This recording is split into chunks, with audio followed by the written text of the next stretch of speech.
Time for our daily lectionary reading for Tuesday, April 26th. Today we have Psalm 122.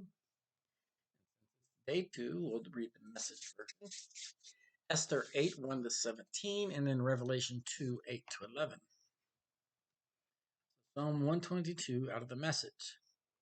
When they said, "Let's go to the house of God," my heart leaped for joy. And now we're here, O Jerusalem, inside Jerusalem's walls. Jerusalem, well-built city, built as a place for worship. The city to which the tribes ascend, all God's tribes go up to worship. Give thanks to the name of God. This is what it means to be Israel. Thrones for righteous judgment are set there, famous David thrones. Pray for Jerusalem's peace, prosperity to all you Jerusalem lovers.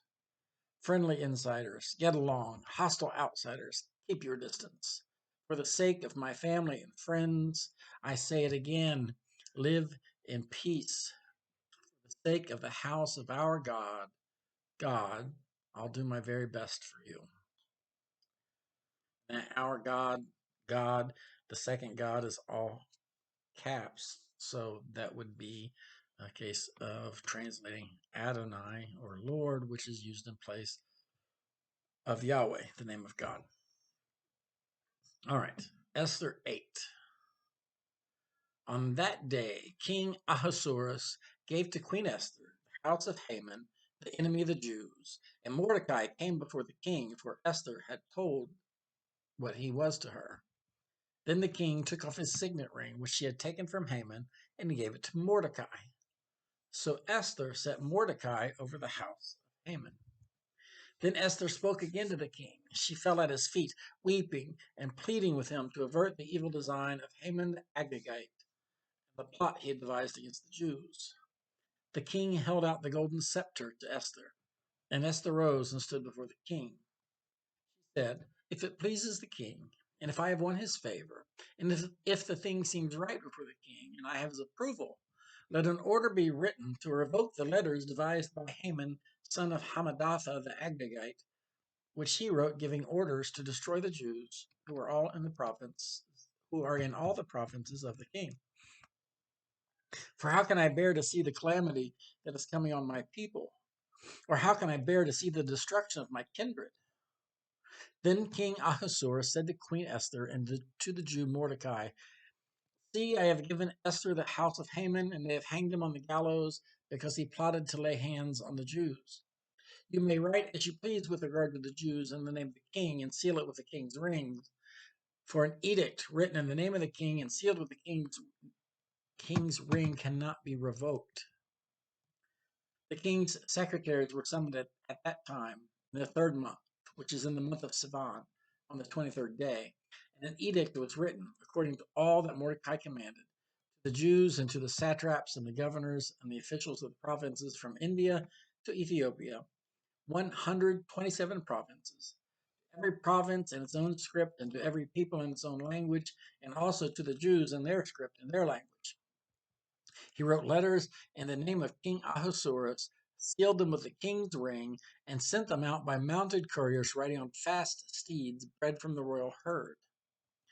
By these letters, the king allowed the Jews who were in every city to assemble and defend their lives, to destroy, to kill, and to annihilate any armed force of any people or province that might attack them, with their children and women, and to plunder their goods, on a single day throughout all the provinces of King Ahasuerus, on the 13th day of the 12th month, which is the month of Adar.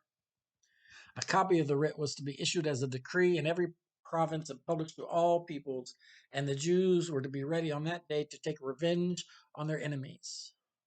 So the couriers, mounted on their swift royal steeds, hurried out, urged by the king's command. The decree was issued in the citadel of Susa. Then Mordecai went out from the presence of the king, wearing royal robes of blue and white, with a great golden crown and a mantle of fine linen and purple, while the city of Susa shouted and rejoiced. For the Jews there was light and gladness, joy and honor.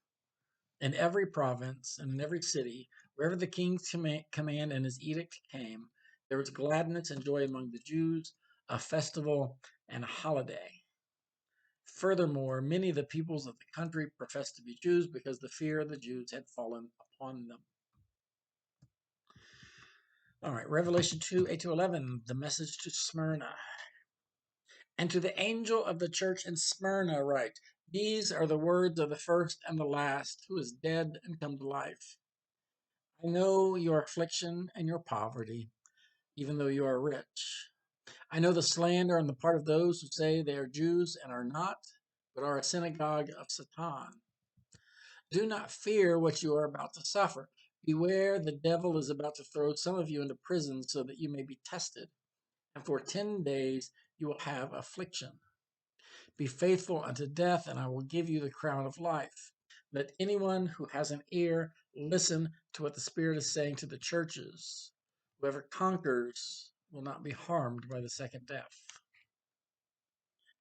That's our lectionary reading for Tuesday, the 26th. I'll see you later.